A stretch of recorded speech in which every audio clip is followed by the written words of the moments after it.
Ayman Khan here, 4 seconds out. It's a pleasure to be in the company of John Fury in Germany, a place that holds a lot of history for John as well. Not just in the fighting sense. You were saying that you've spent a lot of years here working as well too, John. Yeah, I was here in the 80s. I was all over it, and I found them lovely people, made money here, and it was a great experience in the 80s and the early 90s.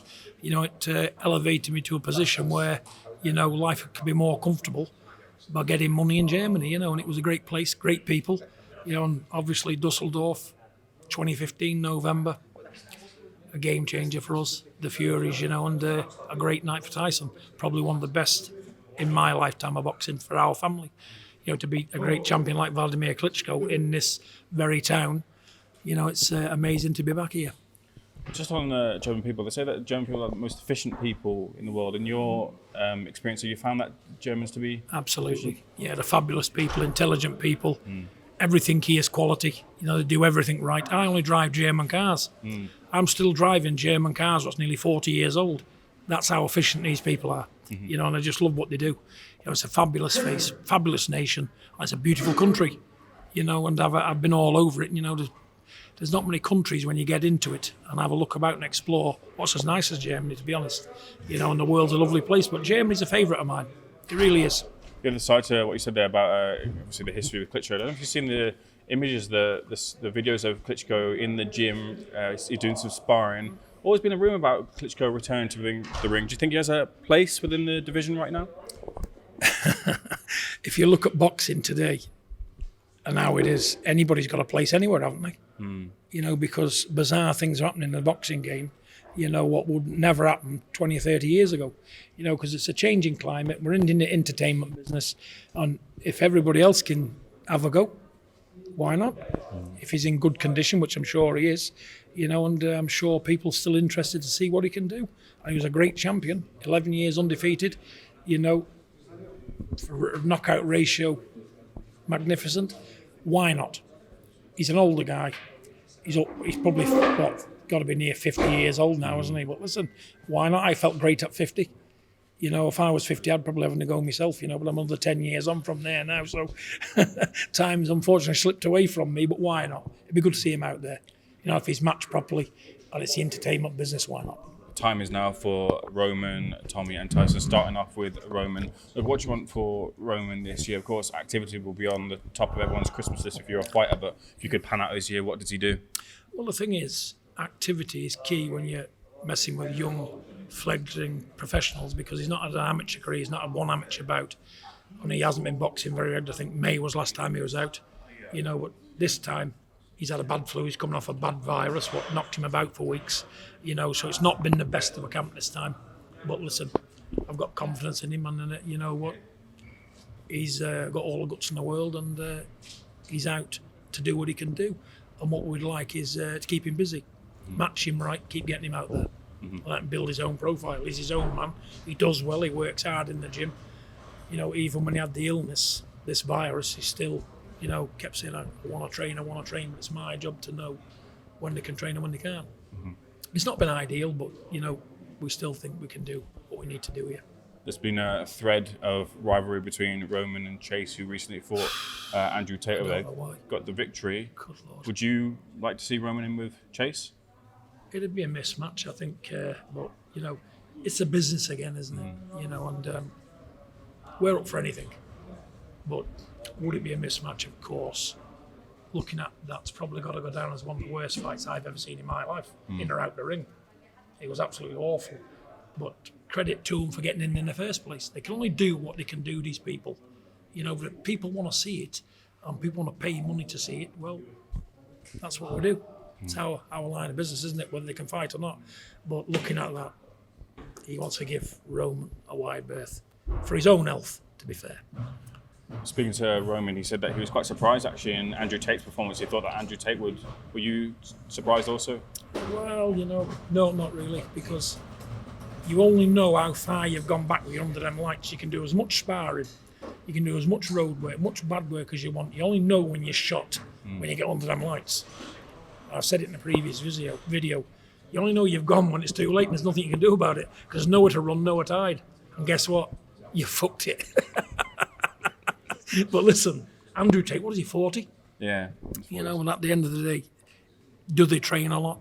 Might do a few push-ups and press-ups and go running down the road, but it's a big difference when you're training to compete properly.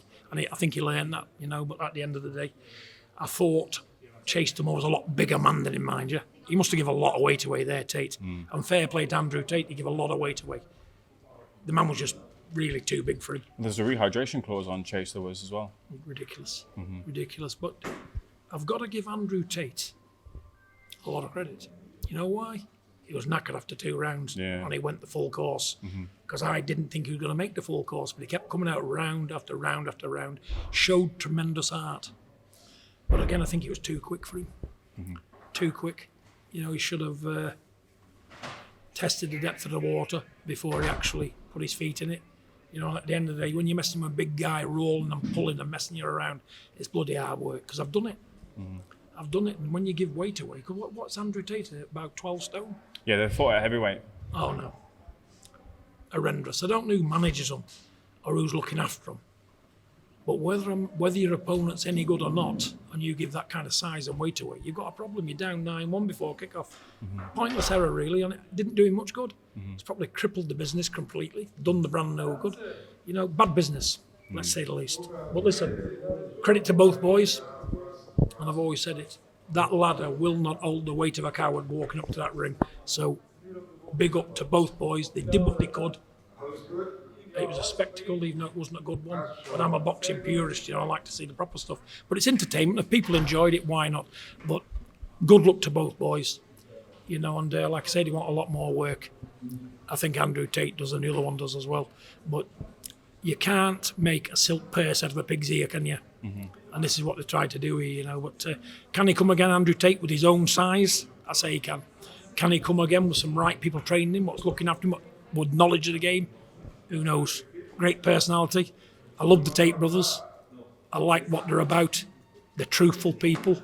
You know, like I say, good luck to him. I'm sorry it didn't go right for him. But was he entertained? Boxing way? Sadly not. If he reached out to you, would you work with him? Would I work with him? To be honest with you, I'm too old now for it, and I'm just looking after my own sons, which is Tyson, obviously, Roman and Tommy. You know, but if he ever want to come and sit down and come and do a session, he's quite welcome in our gym. There's a lot of work he could do with him. But when I looked at him about a few years ago, I thought this kid can actually fight. Too long a layoff. And I think they jumped into it thinking it was going to be easier than what it is. But you know, when you got knowledge of the game, you know how long it's going to take to get you right. I don't know what his training camp timing was right. But the length of the time he was trained, I just don't know. But again, good luck to both boys. They got in the ring, did the best they could. But it's not their fault that they haven't got any ability. You know, but Chase Dumour was just too big for him. And it was absolutely madness trying to put Andrew Tate in with a big man like that. You know, it's like me putting a man in with Tommy in with a man 25 stone. You know what I'm saying? A professional athlete. What's trained every day. You know, and you can only expect the worst from it, can't you? You know, it's like it is. But we'll see. Been good to see you and Tommy and the rest of the family, of course, on the BBC documentary you've been doing, showing another side of your relationship. I believe also you got a podcast coming up, What the Fury, as well too. You and Tommy talking about the different topics of the world, which would be an interesting listen. I'm not saying too much about that, but I tell you what, if you watch it, it's probably going to be side-busting stuff. You know, a lot of good stuff went on. We enjoyed making a documentary through the BBC. It was absolutely fabulous. You know, there was some absolutely very, very enjoyable parts in the full programme. I enjoyed myself, you know, I enjoyed all of it. Great experience. And I hope the viewing public enjoyed it as much as I did. What about Tommy's return to the ring? Still working on it. Still working on it. There's a lot of opportunities out there, you know, but like I say, we're open for business with anyone really, you know, and like I say, he's in a position now where what's been going on with Anthony Joshua and Jake Paul, you know, we would like to get a lot more done. And we're open for it, you know. And anybody making sensible offers want to fight Tommy, you know, there's no problem. We're up for it. Tyson looking to return to the ring. He's out now in Thailand training, looking to get sharp. He's been really honest about his where he is in his progress and getting back to full fitness. But of course, comes the criticism. He's been having to defend himself, his shape, and some of the training footage so far. What have you made of that part of Tyson's return, people kind of taking to him and having a few jabs about his physique right now? The thing is, what you've got to understand about Tyson, what he's actually done in the past. People's got short memories. He beat Vladimir Klitschko. They were saying the same thing then. He beat Deontay Wilder at his best. They were saying the same thing then. It's a broken record going on about Tyson's shape. You know, Andy Ruiz, look what he did. He's not the best of shape, is he? But look what he can do. Andy Ruiz on his night. They've got this, they're hung up about this, how people look. If people puts a 12-week camp in and they're doing everything right, forget how they look. Because if you're going on looks alone, you're going to be for a nasty shock. But not just Tyson, anybody. Because I've seen some men in my lifetime fight, a lot more than other people have. And it's the ones you don't think can do it, can. You know, and just because they carry a bit of weight, don't mean to say they're not fit. Tyson's always going to be, he's never going to be a body beautiful. None of the Furies are. It's only Tommy and one or two other relations what's got a decent physique. But can he fight? Of course he can. Can he do the distance? Of course he can. You know, so people are never going to say anything good about Tyson because they seem to want to take a kick at him every 5 minutes. And this has been a great champion, you know, whether they like it or not. You know, the Usyk fights was very, very close and nobody's pushed Usyk like that. And let me tell you, he's been fighting Usyk long past his best. Long past his best. You know, and at the end of the day, after them 3 tough fights with Wilder, losing 10 stone, coming back and doing what he did with a guy who was 41-0, who every heavyweight in the world was terrified of. Give him some credit and get off his case. But let me tell you something. He's there in Thailand. They're working well. You know, Sifu over there is doing a magnificent job. He's been out there 8 days, and I can see a lot of difference again. He's doing something different than what he did before. Because Tyson's the best mover in the world. But in the last 4 years, he's not showed any movement. But if he gets that movement back and gets on his toes, jerky again, nobody can deal with it. Nobody can deal with that. Watch his space. Watch his space. Is he going to be a 3-time heavyweight champion of the world? Most definitely. Most definitely. And guess what? If not, he's tried to do the impossible. And Tyson, you know what? He'll die trying. He'll die trying. I'm not saying it because he's my own son. He's a magnificent human being. He's got a lot of sympathy for people. He helps everybody, you know, so give him a break on the way he looks, you know, because people who are saying that, they don't understand anything, do they? You know, because they don't understand people's feelings. They don't understand what it can do to people's mental health, you know. And this is what we're talking about here. I don't know whether they're trying to destroy him mentally, which I tell him every day, sticks and stones will break your bones. He heard it from being a little kid. That's a good job he has. But does he take it on board? No. Jealousy, the green-eyed monster, is a bad thing. You know, but at the end of the day, he's trying to do his best and bring another world title back to the country. So people need to get behind him, don't they? You know, let's just see what happens. Can he do it? Of course he can.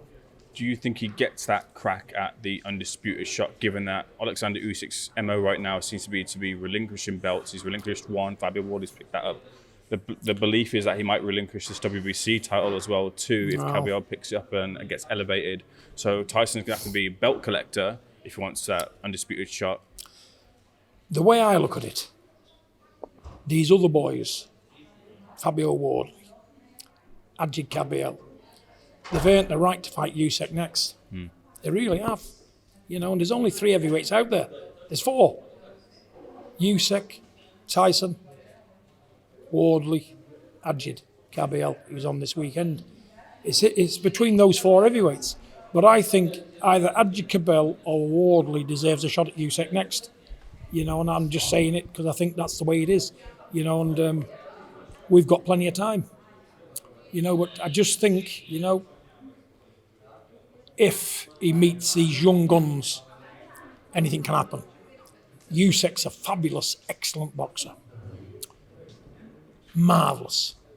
But Father Time catches it all up. And he just could jump and slip on a banana skin with Wardley, who can knock you out by looking at you.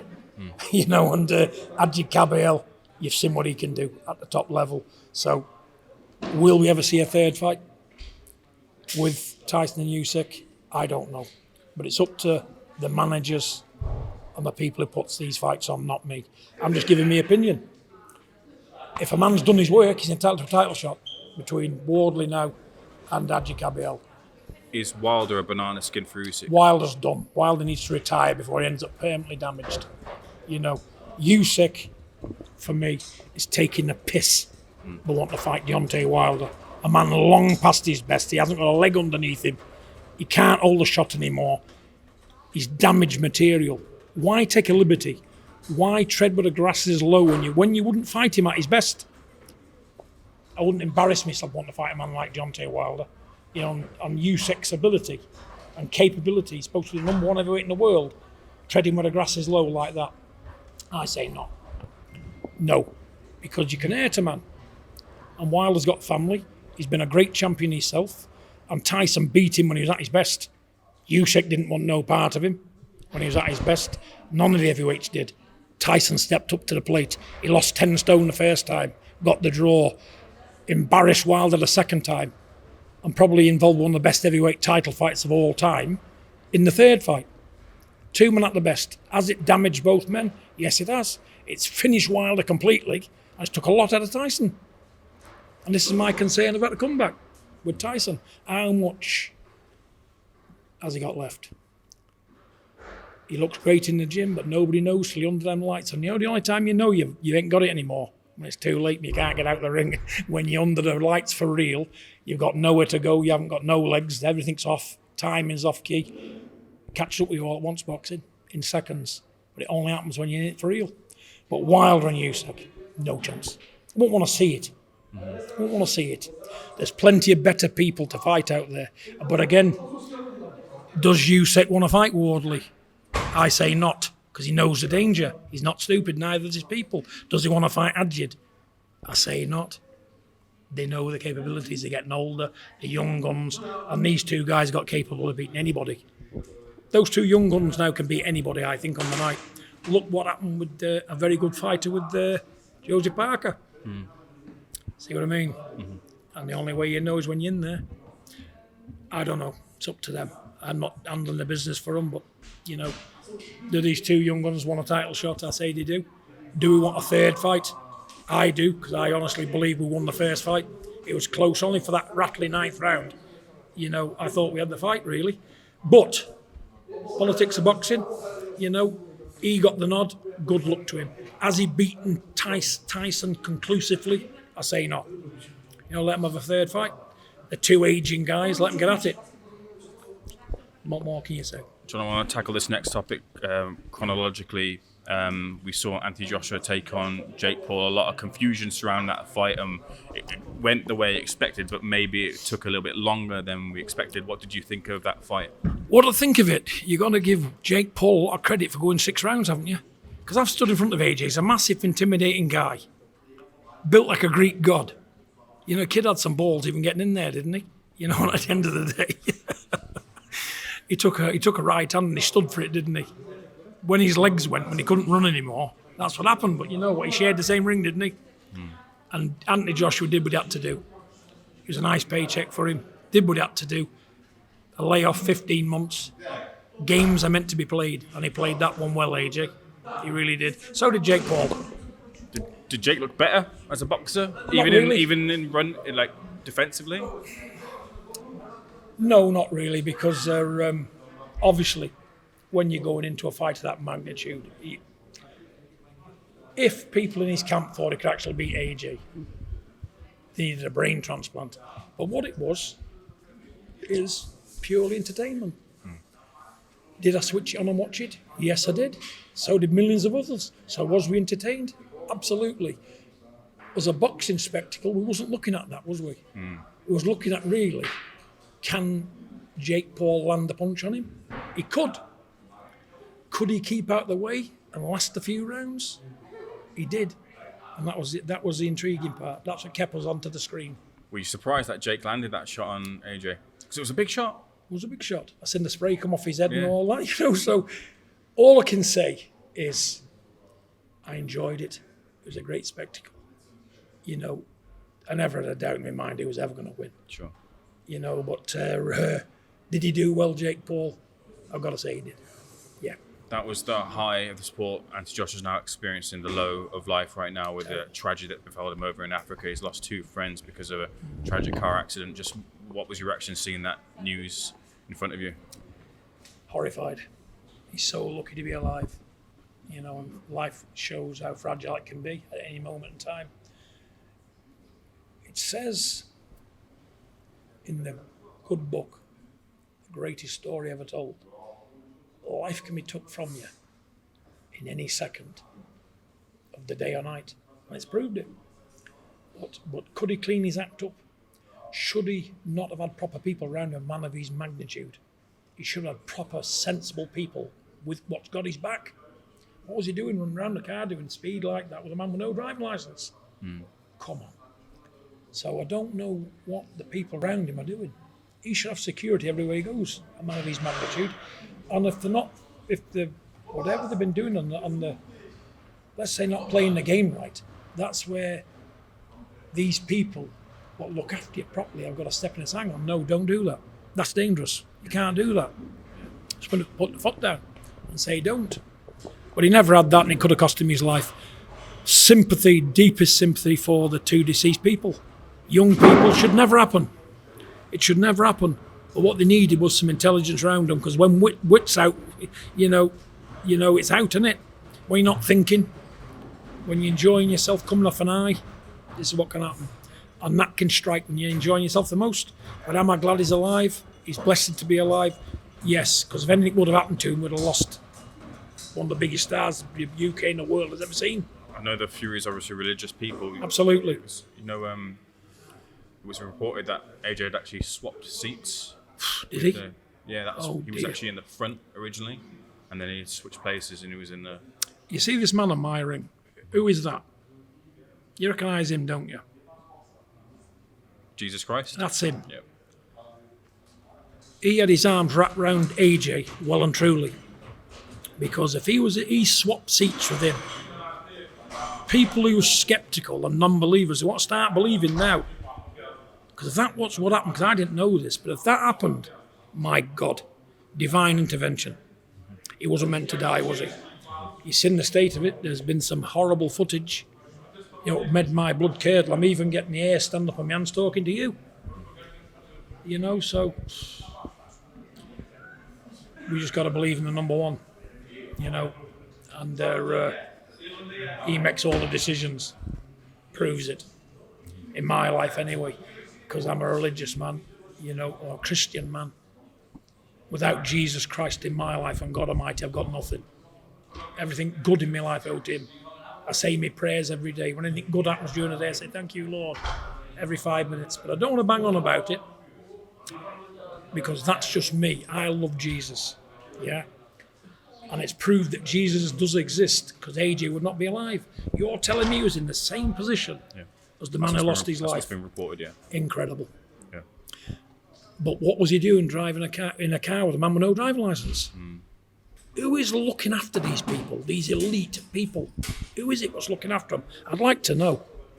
The other thing, John, is obviously there's been a media frenzy reporting it. I don't know if you saw last night one of his friends, Kamaru Usman, who's obviously a UFC fighter, had actually recorded a private conversation of AJ in the hospital, talking about the loss, and that's obviously been greeted with a lot of negativity because trust being breached there. It shouldn't be recorded, being put out. Kamaru Usman has been obviously apologetic and put a statement out saying it was my bad and it kind of slipped through the cracks. But a lot of kind of talk about and reporting some false stuff and surrounding the obviously tragic accident.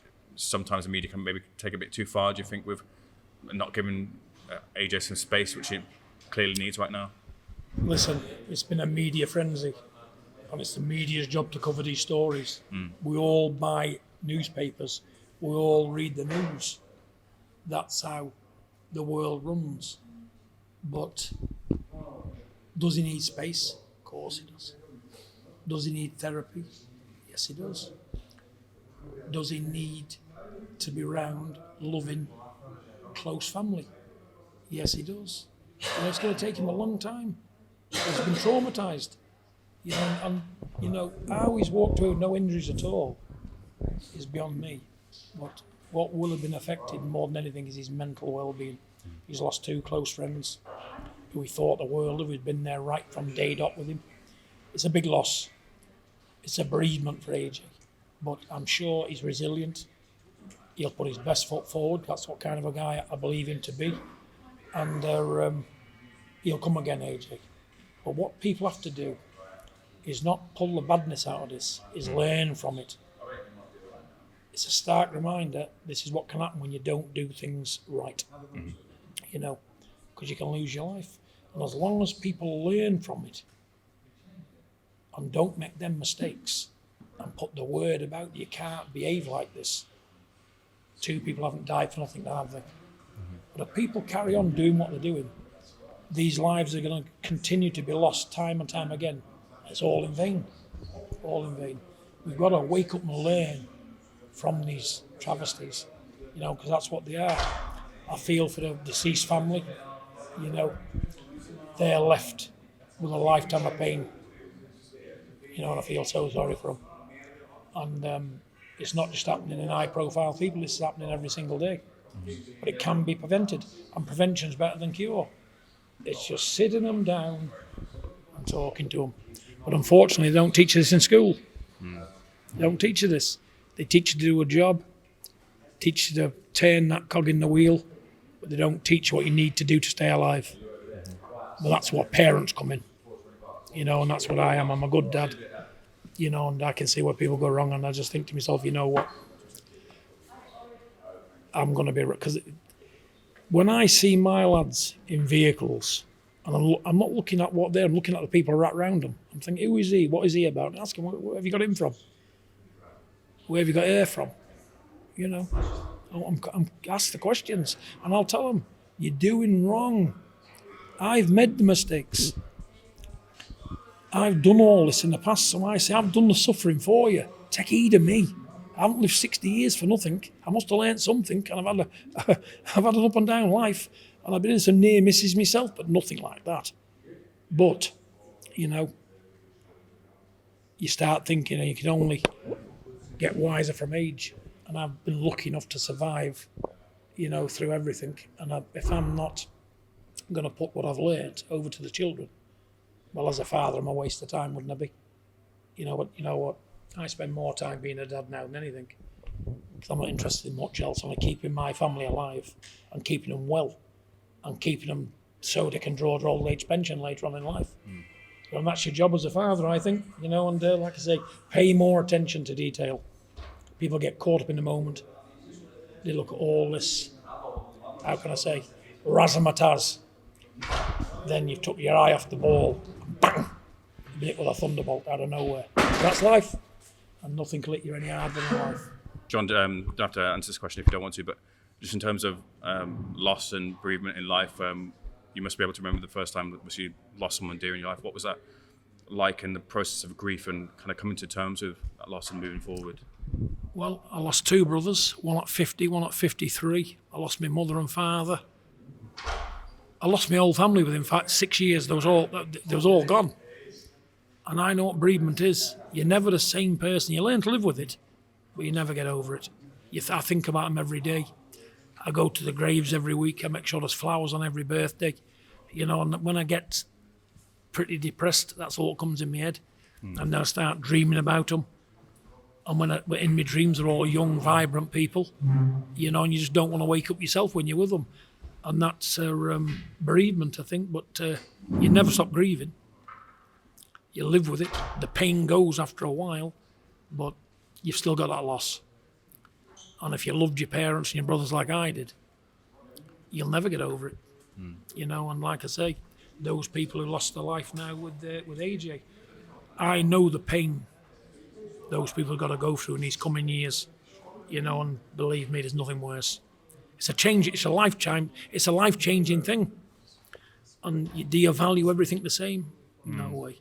If I won the lottery tomorrow, and we all like money and comfortable lives, but it wouldn't make any difference to me, because the people I love and cherish are no longer here. When Tyson won in Dusseldorf here, in 2015. The people in my life that would have been ecstatic like me are no longer here. So it tainted it a bit for me. And that's all I thought about. When Tyson beat Klitschko and we got the decision that night, I think, you know what? My father, my brother, what died at that time, what would they have made of this? You know, and it does bring tears to your eyes, but there's nothing we can do about life. That's it. I'm lucky enough to be here talking to you, myself. For how long for, I don't know. It's up to God. But we can only put our best foot forward and deal with grief. But grief's the horrible part of life, I'm afraid. But guess what? Death and life are twins. So which one you take first, unfortunately? What he's got planned for you? You won't escape destiny. That's proved it time and time again. Does that answer your question? Lovely place to leave it, John. Much appreciated, sir. God bless Thanks you. for check us out. Happy New Year. And you too, sir.